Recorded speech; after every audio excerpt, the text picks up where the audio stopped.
معزز حاضرین جمعہ، بزرگوں، عزیز نوجوانوں،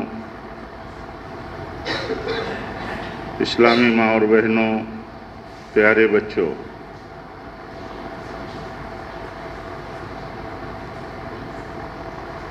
اللہ تعالیٰ نے جہاں ہمارے ساتھ اور ہم پر بہت سارا فضل فرمایا ہے، وہیں اللہ تعالیٰ نے ایک بڑا فضل یہ بھی ہمارے ساتھ کیا ہے کہ ہمیں ہفتے کی جمعہ کی شکل میں ایک عید دی ہے۔ یہ ہماری ہفتہ واری عید کا دن ہے۔ آپ جانتے ہیں ہفتہ واری عید ہو یا ہماری سالانہ عیدیں ہوں، ہماری سالانہ دو عیدیں ہیں، عید الفطر اور عید الاضحیٰ۔ ہماری ہفتہ واری عید جمعہ کا دن ہے۔ جمعہ کے دن ہم سارے لوگ، چھوٹے بڑے، امیر غریب، پڑھے لکھے ان پڑھ، ایک اللہ کے گھر میں جمع ہوتے ہیں، جہاں سے ہمیں ہمارے تقاضوں کے مطابق ہمیں گائیڈنس ملتی ہے، رہنمائی ملتی ہے۔ ہمارے دینی قائد، ہمارے علماء اور علماء ربانین ہمیں صحیح رہنمائی کرتے ہیں، حالات کے تقاضوں پر ہماری تربیت کرتے ہیں اور ہمیں راہ دکھاتے ہیں۔ یہ اللہ کا فضل ہے اور اس کا دیا ہوا نظام ہے۔ یہ نظام کیسے مؤثر ہو سکتا ہے؟ یہ نظام ہمارے بیچ میں کیسے چل سکتا ہے اگر ہم اللہ کے فضل و توفیق سے ایک عید کے دن اجتماع کے لیے ہمارے پاس ایسا نظام نہ ہو؟ آپ احسان مانیے ان کا، اللہ کے فضل کے بعد، اللہ کے اصل احسان کے بعد ان کا احسان مانیے کہ جنہوں نے اس طرح کی مسجد آپ کے لیے، اپنے لیے بنایا، آنے والی جنریشن آپ کے لیے بنایا، تاکہ آپ ہفتہ میں ایک دن عید کے طور پر جمع ہوں اور موجودہ حالات میں، گزرے ہوئے حالات کے ہفتے کے مسائل میں اور موجودہ تقاضوں میں مسلمانوں کو، آپ کو، ہم کو رہنمائی مل سکے۔ اگر ایسا نہ ہوتا تو آپ سوچئے ہماری حالت کیا ہوتی؟ ہمارے پاس نہ کوئی صحیح مرکز ہوتا، نہ کوئی صحیح جگہ ہوتی، اور جب صحیح مرکز اور صحیح جگہ نہیں ہوگی تو ہمیں صحیح رہنمائی بھی نہیں مل سکتی۔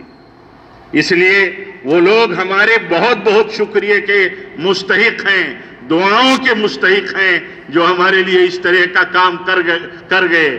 آج ایک کبار خانہ محلے کی، بھوپال کی یہ مسجد آپ کے لیے اور ہمارے لیے یقیناً یہ بہت اہم ہے کہ آج 1000 سے بڑی تعداد میں ہم یہاں جمع ہو کر کے ایک ہفتہ واری عید میں جمع ہوتے ہیں، اور اللہ کے فضل و توفیق سے ہم یہاں سے صحیح رہنمائی لے کر کے جاتے ہیں۔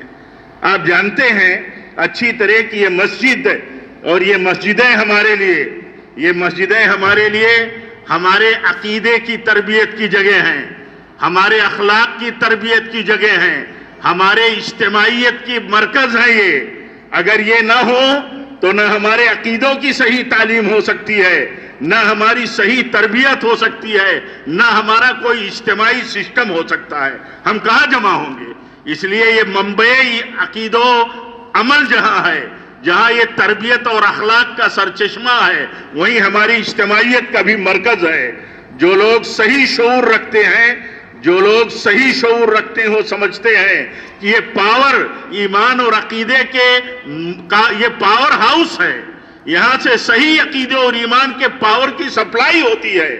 جو لوگ اس کی قیمت سمجھتے ہیں، ان کے نزدیک دنیا میں اس سے بڑا کوئی کام نہیں ہے کہ وہ اللہ کا گھر بنائیں، اس کی حفاظت کریں، اس کے میسج کے مطابق، اس کی مقصدیت کے مطابق اس کا استعمال کریں۔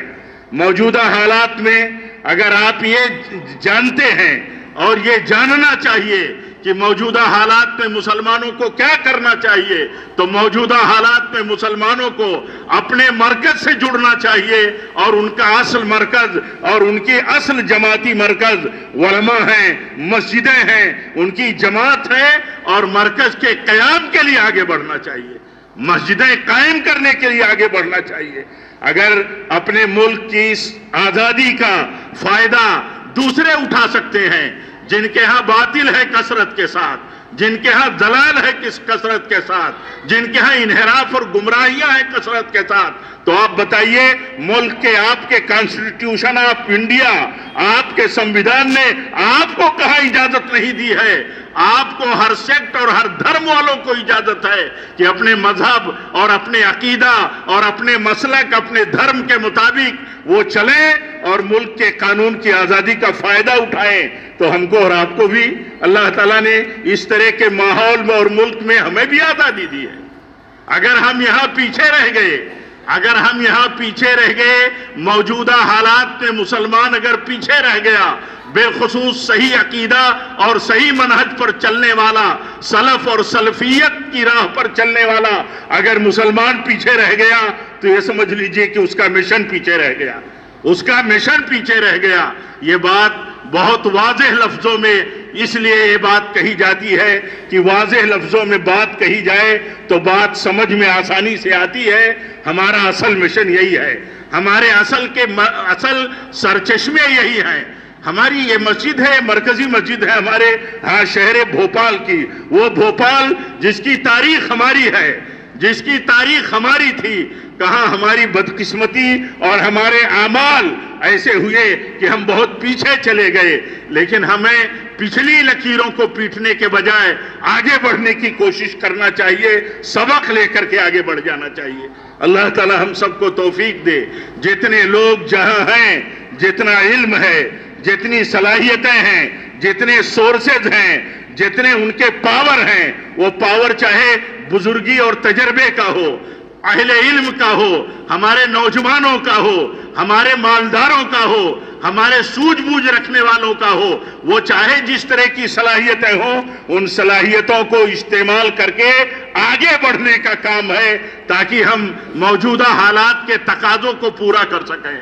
موجودہ حالات کا تقاضا بنیادی یہی ہے کہ ہم آگے بڑھیں اور مشن کو آگے بڑھائیں۔ مشن جہاں سے چلتا ہے، جہاں سے ترقی کرتا ہے، ڈیولپمنٹ جہاں سے ملتا ہے مشن کو، وہ مشن اصل یہی ہے میرے بھائیوں۔ اور جو بڑے لوگ ہوتے ہیں، جو ہمارے مراکز ہوتے ہیں، ان کی مرکزیت کبھی ختم نہیں ہوتی۔ آپ جانتے ہیں میں ممبئی سے تعلق رکھتا ہوں، صوبائی جمعیت اہل حدیث ممبئی کا ایک خادم ہوں، ایک جماعت اور جمعیت کے لیے ٹوٹی پھوٹی اپنی چھوٹی موٹی صلاحیتوں سے کام کرتا ہوں۔ جامع مسجد اہل حدیث مومن پورہ ممبئی اور اطراف ممبئی، جو صوبائی جمعیت اہل حدیث ممبئی کا حلقہ ہے، اس کے اضلاع ہیں، ضلع تھانہ ہے، رائے گڑھ ہے، رتنا گیری ہے۔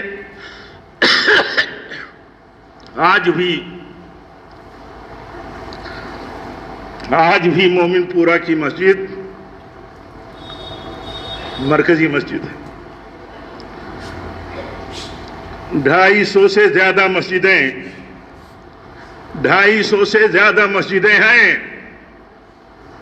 لیکن جسے مرکزیت حاصل ہے، اس کی مرکزیت پر کہیں چوٹ بھی نہیں پہنچنی چاہیے۔ جو ہمارے بڑے ہیں، ان کے ادب و احترام پہ ہمارے ہاتھوں سے، زبان سے کہیں حرف بھی نہیں پہنچنا چاہیے۔ اگر ہمارے بڑے ہیں، کہیں ان سے غلطی ہوئی تو وہ معصوم نہیں ہیں۔ اگر ہمارے علماء ہیں تو ہماری عزت و آبرو ہیں، ہمارے لیے ایسے ہی ہیں کہ جیسے وہ ہمارے لیے زینت ہیں، ہمارے وہ اصل قائد ہیں، اصل ہمارے دین میں وہی لیڈر ہیں ہمارے۔ اگر وہ کہیں غلطیاں کریں تب بھی ہم کہیں یہ نادانی نہیں کر سکتے کہ ان سے ہم برگشتہ ہو جائیں، ان سے دوری بنا لیں۔ ان کا جو حق ہمارے اوپر بنتا ہے، بحیثیت جماعت کے فرد ہونے کے، بحیثیت مسلمان ہونے کے، بحیثیت ایک نوجوان ہونے کے، ہمارا فرض ہے کہ ہم ان کے تئیں اپنی ذمہ داریوں کو ادا کریں اور یہ سمجھیں کہ اگر ہمارے بڑے، ہمارے ذمہ دار، ہمارے قائدین کہیں ہمارے تئیں اپنی ذمہ داریاں نہیں ادا کرتے ہیں تو ہمیں اسے بازاروں میں، اسے مجلسوں میں، اسے نکڑوں پر، اسے اپنے سرکلوں میں موضوع گفتگو نہ بنائیں۔ اگر نصیحت کر سکتے ہیں تو نجی ملاقاتیں کر کے نصیحت کریں، نہیں کر سکتے اپنی ذمہ داری ادا کریں، ان کے لیے دعا کریں، ان کے لیے دعا کریں۔ بڑوں کا کام ہے، اس میں کوئی شبہ نہیں، بڑوں کا کام ہے بڑی سوچ رکھنا، بڑوں کا کام ہے کہ نظر رکھنا، اس بات پر نظر رکھنا کہ ہمارے چھوٹے کون کس لائق ہیں، کن سے کون سا کام لیا جا سکتا ہے۔ جیسے بڑے چھوٹے ہمارے ان کی ماتحتی سے باہر نہیں جا سکتے، ایسے ہمارے چھوٹوں کے لیے بڑوں کا کام ہے کہ یہ دیکھیں کہ ہمارے چھوٹے کیا کام کرنے کی صلاحیت اور کیپیسٹی رکھتے ہیں، ان کے پاس سورسز کیا ہیں، وسائل کیا ہیں، اور وہ کتنا کام آ سکتے ہیں۔ آپ دیکھیے اسامہ ابن زید کی کیا عمر تھی، کیا عمر تھی۔ پیارے نبی صلی اللہ علیہ وسلم نے ایک لشکر کا سپہ سالار بنا دیا، سپہ سالار بنا دیا۔ ابھی یہ لشکر اپنے محاذ پر پہنچا نہیں تھا، مدینہ سے نکلا تھا، تھوڑے فاصلے پر نبی صلی اللہ علیہ وسلم کی بیماری کی خبر مل گئی تو رک گیا۔ کیا صورتحال بنتی ہے، آگے نہیں بڑھا، آخر اسی بیماری میں آپ کی وفات ہو گئی، لشکر واپس مدینہ آ گیا۔ اب یہ بات چلی کہ حالات بدل گئے ہیں، رخ الگ جا رہا ہے، ایسے حالات میں یہ لشکر نہ بھیجا جائے، اور یہ ابھی نوعمر ہے، ان کی قیادت، لیکن یہ کہہ کر کے بات ختم کر دی گئی کہ جنہیں نبی صلی اللہ علیہ وسلم نے لشکر کا اور محاذ کا سپہ سالار اور امیر بنایا ہے، ہمارے بس میں کیا ہے، ہمیں حق کہاں ہے، ہم جرات کیسے کر سکتے ہیں کہ ان کے سوا دوسرے کو حالات کی مشکل کا حوالہ دے کر کے دوسرے کو آگے بڑھا دیا جائے یا یہ فوج کشی روک دی جائے۔ عرض کرنے کا مطلب یہ ہے کہ ایک بڑے کا کام یہ ہوتا ہے کہ وہ دیکھے کہ ہماری قوم میں، ہماری جماعت میں، ہمارے اندر کون کس لائق ہے اور کس سے کون سا کام لیا جا سکتا ہے، اور یہ تال میل سے ہوتا ہے، تال میل سے ہوتا ہے۔ تال میل کبھی بگاڑنا نہیں چاہیے۔ تال میل، قربانی کس کو کہتے ہیں؟ قربانی اسی کو تو کہتے ہیں کہ اگر ہمارے ساتھ ترجیحی سلوک ہوتا ہو تو ہم صبر کر کے اسے برداشت کریں۔ حالات جو ہیں ہمارے، اور کسی بھی وقت کے جو حالات ہوتے ہیں ان میں دیکھیے کبھی کبھی مسئلے پیدا ہوتے ہیں، لیکن ہمارے لیے تو ہر طرح کی رہنمائی نبی صلی اللہ علیہ وسلم اور صحابہ کی زندگیوں میں موجود ہے، ہر طرح کی رہنمائی موجود ہے۔ ہمیں اس کی طرف پلٹ کر کے دیکھنے کی ضرورت ہے، سمجھنے کی ضرورت ہے۔ تو میں عرض یہ کر رہا تھا کہ دیکھیے کام کے تقاضے بہت ہیں، موجودہ حالات میں مسلمانوں کے اوپر ذمہ داریاں بہت ہیں، ان میں بنیادی ذمہ داری یہ ہے کہ مسجد سے جڑے رہیں، علماء سے جڑے رہیں، علماء حق سے اپنے جڑے رہیں، اپنی جماعت سے جڑے رہیں۔ اصلاح کی صورتحال میں، اصلاحات کی صورتحال میں اصلاح کے طریقے کیا ہیں، ہمارے نوجوانوں کو، کام کرنے والے افراد کو وہ بھی سمجھنے کی ضرورت ہے، اور یہ بھی سمجھنا چاہیے کہ کبھی کبھی حالات ایسے ہوتے ہیں کہ ہم بہت مایوس ہوتے ہیں، لیکن ہمارا ایمان، ہماری ذمہ داری، ہمارے لیے سبق یہ ہے کہ ہم مایوس نہ ہو۔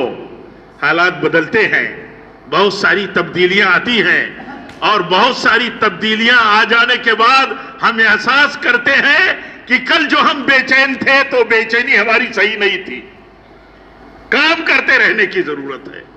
جو طریقہ کام کرنے کا ہے، جو طریقہ اصلاح حال، اصلاح جماعت، اصلاح فرد، اصلاح معاشرہ کا ہے، اس طریقے کے مطابق کام کرتے رہنا چاہیے.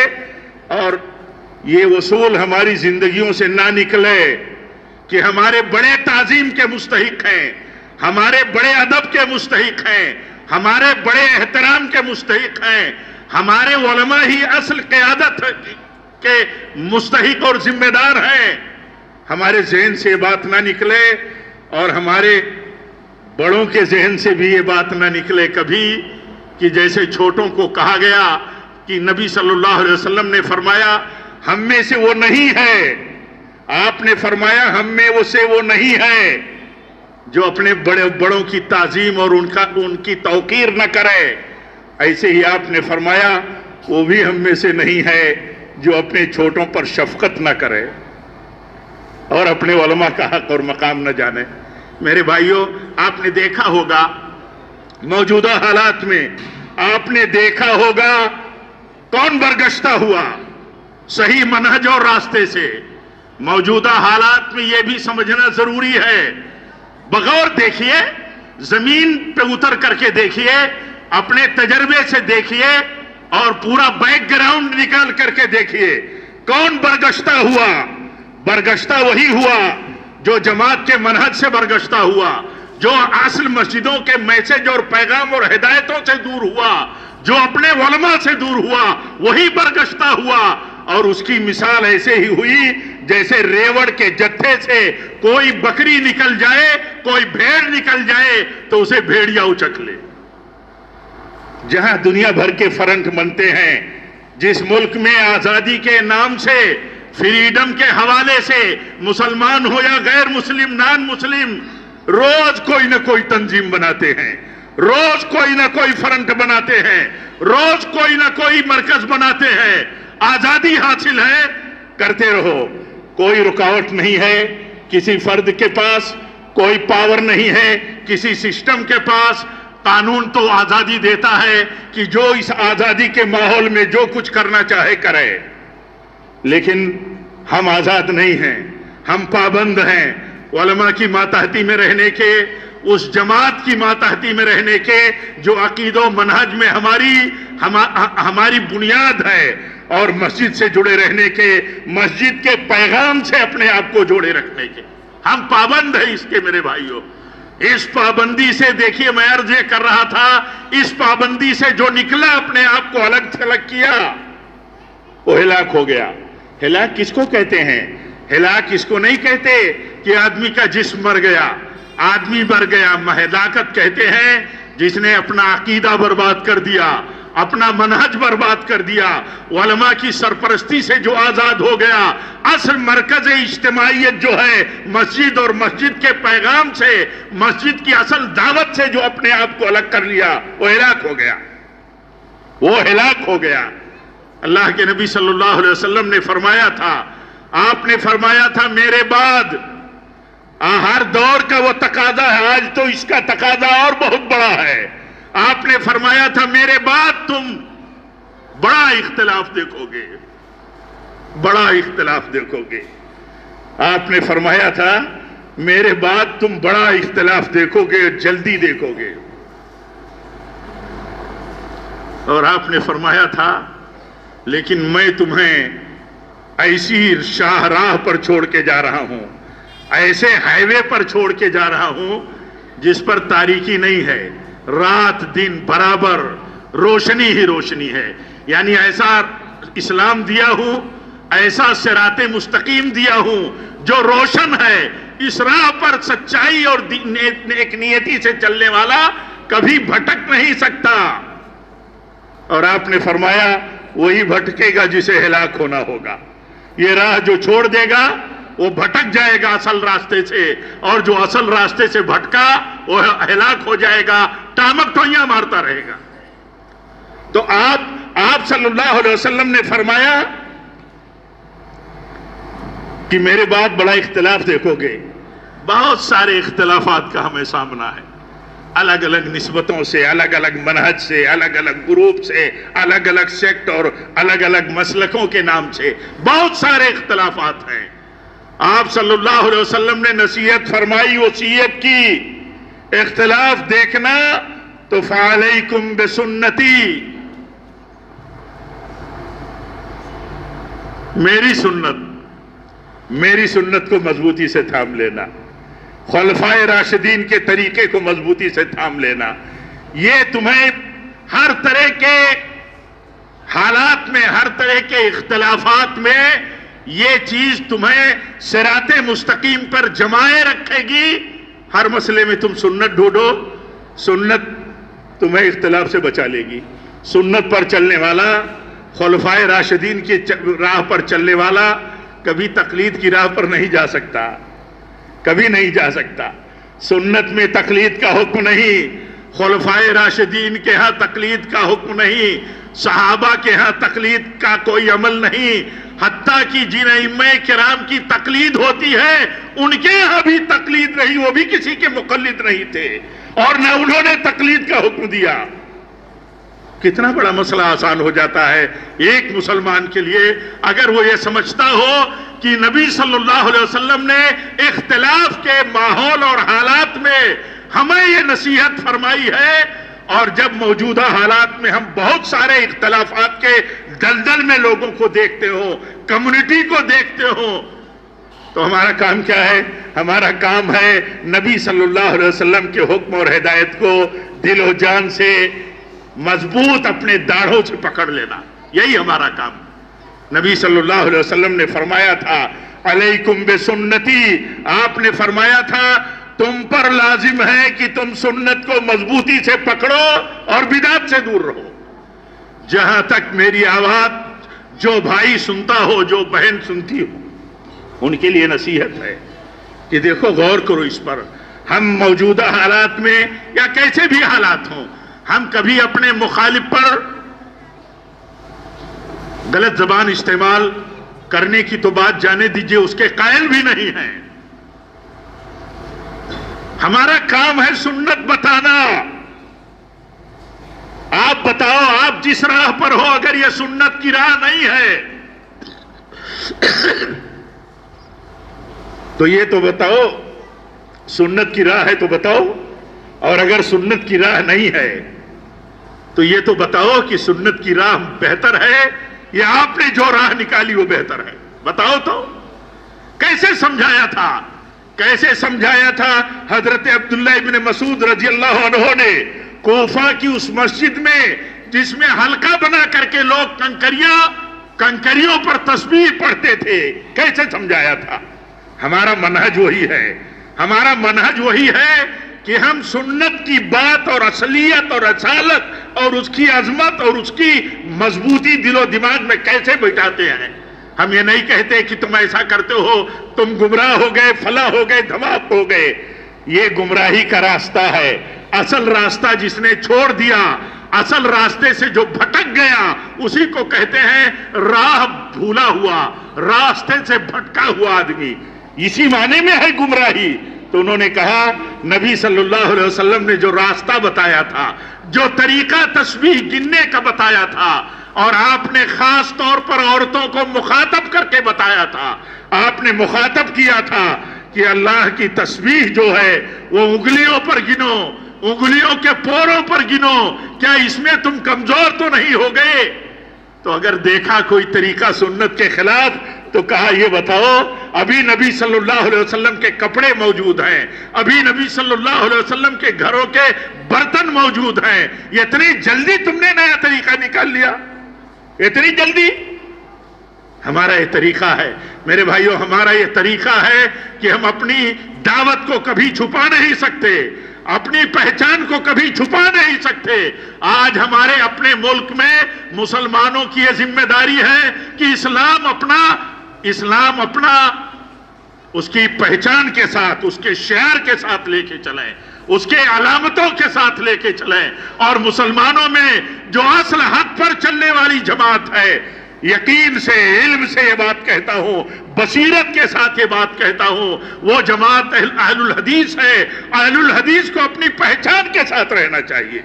موجودہ وقت کا تقاضا یہ ہے کہ مسلمان بن کر کے رہے۔ جس بستی، جس شہر، جس علاقے اور جس ضلع اور صوبے میں رہتا ہے، چاہے جیسے حالات ہوں، اسے مسلمان بن کر کے اسلامی پہچان کے ساتھ رہنا چاہیے۔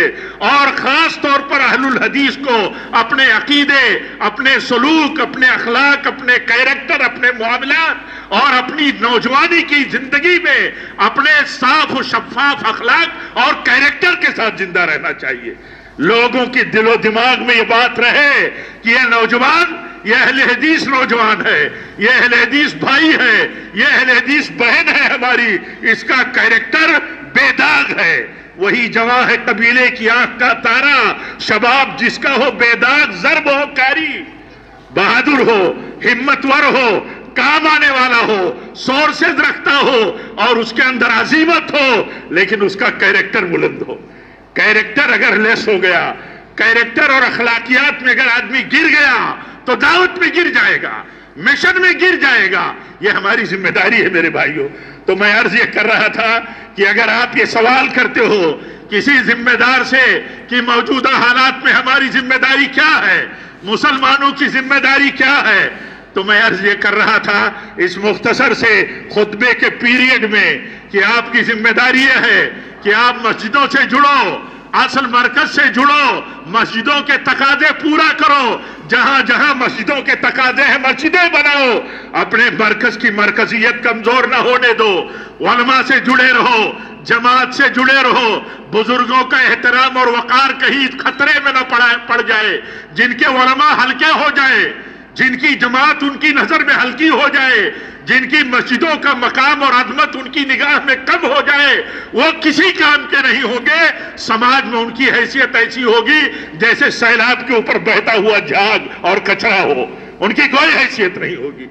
اور میں عرض یہ کر رہا تھا کہ جو لوگ بھی جماعت اور اپنے علماء سے برگشتہ ہوئے، آپ تاریخ اٹھا کر کے یہی 20-25 سال کی جو آپ کے سامنے ہے اٹھا کر کے دیکھ لیجئے، کون گئے؟ وہی لوگ گئے جو جماعت اور اپنی جمعیت کی ہدایتوں پر نہیں تھے، اس کی رہنمائی میں نہیں تھے، وہ الگ الگ لوگوں کے فتنوں کے، الگ الگ فرنٹوں کی ذہنیتوں کے، جذباتی نعروں کے شکار ہوئے اور نقصان اٹھایا، نقصان پہنچایا۔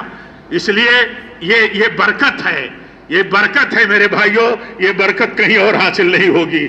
برکت اکابر کے ساتھ جڑے رہنے میں ہے، اکابر کے ساتھ، اپنے بڑوں کے ساتھ جڑے رہنے میں ہے۔ اس بات کا ہمیں خیال رکھنا چاہیے۔ اور ایسے ہی میرے بھائیوں، موجودہ حالات میں جو ہمارے لیے تقاضے ہیں، آج ہمارے اوپر بہت بڑا تقاضا یہ ہے ہم اپنی پہچان کے ساتھ زندہ رہیں۔ لوگ اس آزادی کے ماحول میں ہمیں آزاد بنا دینا چاہتے ہیں، اسلام سے، جماعت سے، علماء سے، اپنی مسجدوں سے۔ ہم آزاد نہیں، ہم مسلمان ہیں، ہم اللہ اور اس کے رسول کے نظام اور ان کی ہدایتوں کے پابند ہیں۔ اتبعوا ما انزل الیکم من ربکم، رب کی طرف سے جو تمہارے لیے ہدایتیں اتری ہیں، عقیدہ اور طریقہ، اخلاق اور سلوک اور معاملات کے جو قوانین اترے ہیں، تمہیں ان کی پابندی کرنی ہے۔ ہم مسلمان ہیں، ہمیں کوئی فریڈم اور آزادی کا نعرہ ہمیں اپنے علماء کی رہنمائی کے اندر رہتے ہوئے آسانی سے قبول نہیں کرنا ہے۔ ہم مسلمان ہیں۔ ہندوستان میں ایک بہت بڑا تقاضا یہ ہے کہ مسلمانوں کے نام پر کوئی سیاست بھی خالص مسلمانوں کے نام پر نہیں ہونی چاہیے، نہیں ہونی چاہیے۔ خالص مسلمانوں کے نام پر کوئی سیاست کھڑی کی جائے۔ آپ نے اگر یہ سوال کیا ہے کہ موجودہ حالات میں مسلمان کیا کریں، تو میں آپ سے اور اہل وطن سے اپنے بھائیوں سے یہ کہتا ہوں، مسلم نام کی قیادت اور مسلمانوں کے نام پر خالص سیاست نہیں ہونی چاہیے۔ آپ اگر یہ سیاست لے کے چلے تو میں نہیں، اپنے بزرگوں کے تجربے اور ہدایتوں کی روشنی میں کہتا ہوں، آپ فیل ہو جائیں گے اور نقصان پہنچائیں گے، بربادی کی حد تک کمیونٹی کو لے جائیں گے۔ ملک میں جو سیاستیں ہیں، ملک کے جو حالات اور ملک میں جو پاپولیشن کا ریشیو ہے اور ملک کا جو قانون سیکولر اور جمہوری ہے، اس کے دائرے میں رہتے ہوئے صحیح ہدایتوں کی روشنی میں کام کی ضرورت ہے۔ ایسے ہی اگر کوئی ہندو مسلم کرتا ہو تو ہمیں مسلم ہندو کرنا صحیح نہیں ہے، نہیں صحیح ہے ہمارے لیے صحیح نہیں ہے۔ ہم امت دعوت ہیں، ہم میں کا ہر آدمی ایک دائی کی طرح زندگی گزارتا ہے، بھلے دائی نہ ہو اصل، وہ اپنے کیریکٹر سے، اپنے برتاؤ سے، اپنے معاملات سے، اپنے سلوک سے دعوت کا کام کرتا ہے۔ کبھی جب ہم کسی مسلمان کو نہیں، کسی غیر مسلم کو بھی غلط زبان سے کبھی بھی ہم سینٹنسنگ نہیں کر سکتے، غلط زبان نہیں استعمال کر سکتے، تو ایسے ہی ہم کسی کے معبود، کسی کے بھگوان، کسی کی جس کی وہ بھکتی کرتے ہو، ان کو ہم کبھی غلط شبد استعمال نہیں کر سکتے۔ ہاں ہم یہ کہیں گے اکیلا اللہ عبادت کا مستحق ہے، اللہ کے سوا اگر 33 کروڑ معبودوں کی عبادت ہوتی ہے تو سب باطل ہیں، ہم ان کا انکار کرتے ہیں۔ یہ انکار کرنا اور انہیں باطل اور غلط کہنا یہ ان کی انسلٹ نہیں ہے، بلکہ ایک سچائی ہے، ایک حقیقت ہے جس کا اظہار کرنا ہمارے لیے فرض ہے۔ ہم کوئی بھی ورڈ، کوئی بھی شبد غلط استعمال نہیں کرتے، اور ہماری ذمہ داری ہے میرے بھائیوں کہ ہم دعا کریں، فکر کریں، کام کریں، سمجھیں کہ یہ زندگی بہت مختصر ہے، پتہ نہیں کون صحت مند کب بیمار ہو جائے، کون زندگی کے ساتھ جینے والا بڑے وسائل اور بڑے سورسز اور بڑی خوشحالیوں میں کب وہ موت کے شکنجے میں چلا جائے، موت کے منہ میں چلا جائے، کب حالات جتنے بھی آج بہتر ہیں اس سے بدتر ہو جائے۔ ہمیں اللہ تعالیٰ سے توفیق مانگتے رہنا چاہیے، توفیق مانگتے رہنا چاہیے۔ جب قدم ہمارے ڈگمگاتے ہوں، سنتوں کے بیچ میں بدعتیں رائج ہوں، سلفیوں کے بیچ میں غیر سلفی عناصر، غیر سلفی سوچ ان پر حاوی ہو، تو ہمیں پوری ذمہ داری اور پوری عزیمت اور تحمل اور صبر کے ساتھ خالص علماء کی رہنمائی میں یہ کام کرتے رہنا چاہیے، اور باطل کا ذمہ دارانہ اور دلائل کے ساتھ مقابلہ بھی کرتے رہنا چاہیے۔ اللہ تعالی ہم سب کو توفیق دے، رب العالمین ہم سب کو توفیق دے کہ ہم جب تک زندہ رہیں تیرے تقوی پر رہیں، ایمان کے ساتھ رہیں، اور نبی صلی اللہ علیہ وسلم کی سنت پر رہیں۔ ہم دعا کرتے رہیں نبی صلی اللہ علیہ وسلم کی سنت اور طریقے پر جمع رہنے کی، اور دعا کریں کہ جب بھی ہماری موت ہو تو نبی کی سنت پر ہو اور مسلک سنت اور مسلک سلف اور صحابہ پر ہو۔ اللہ تعالی ہم سب کو اس کی توفیق عطا فرمائے۔ وآخر دعوانا الحمدللہ رب العالمین۔